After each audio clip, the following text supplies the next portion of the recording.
Assalamualaikum warahmatullahi wabarakatuh.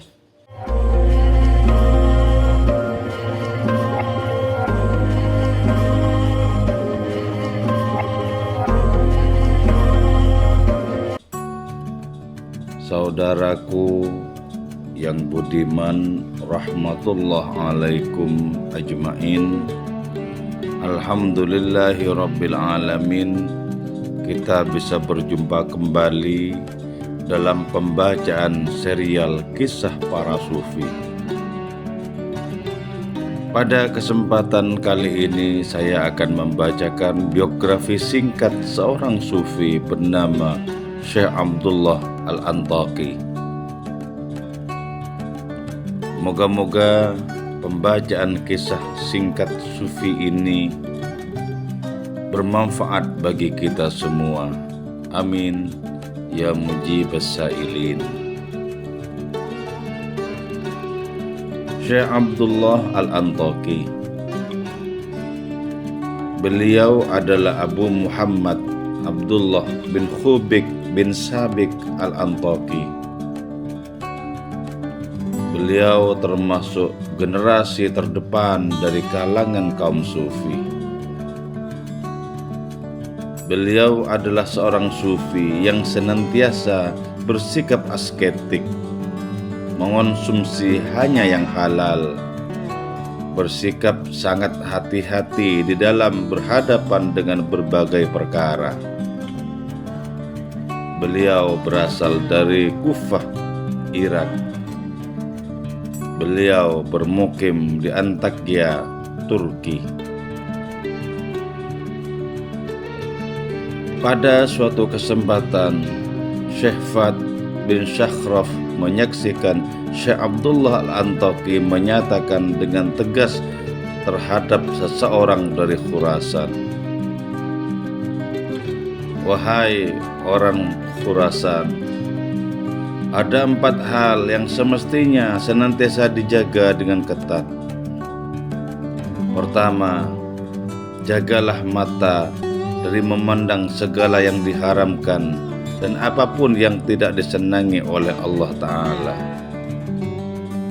Kedua, jagalah lisan dari mengucapkan apa saja yang tidak sesuai dengan isi hati. Ketiga, jagalah hati dari segala jenis iri dan dengki terhadap orang lain. Keempat, jagalah hasrat dan keinginan terhadap segala yang tidak pantas dan tidak elok. Jika 4 perkara yang sangat penting itu tidak ada pada dirimu, maka merataplah dan tuangkanlah debu-debu di atas kepalamu. Jika demikian, maka ketahuilah bahwa sesungguhnya engkau tidak lain adalah orang yang celaka."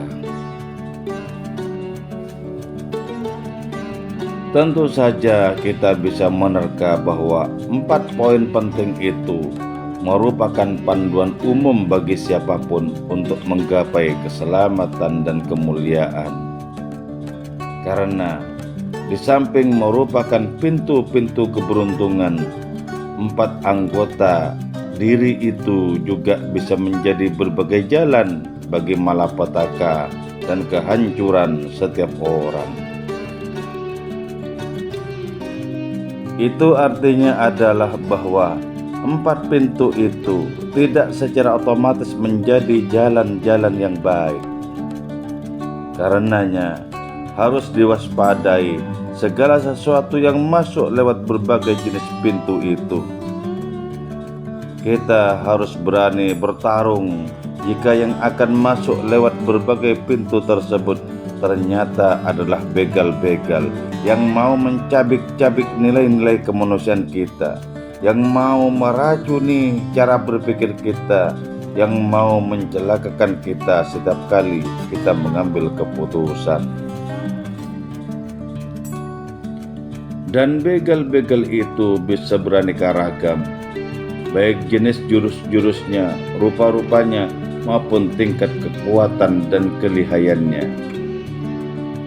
bisa berupa ajakan dan rayuan dari kawan-kawan, bisa berbagai ceramah di YouTube, bisa juga konten dari berbagai status di Facebook dan lain sebagainya.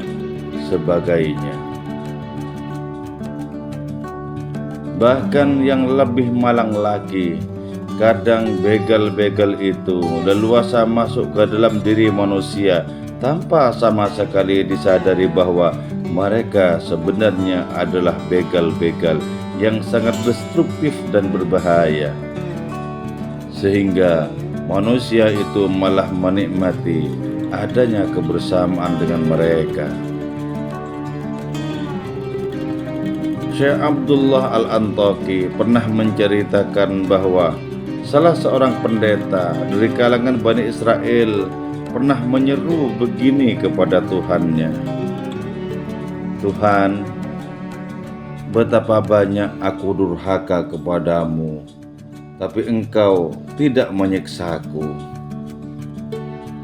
Allah Ta'ala lalu berfirman kepada seorang nabi dari kalangan Bani Israel di kala itu, "Katakan kepada si pendeta itu, betapa sering aku menyiksamu dan engkau tidak tahu. Bukankah aku telah menyingkirkanmu dari kelezatan bermunajat kepadaku?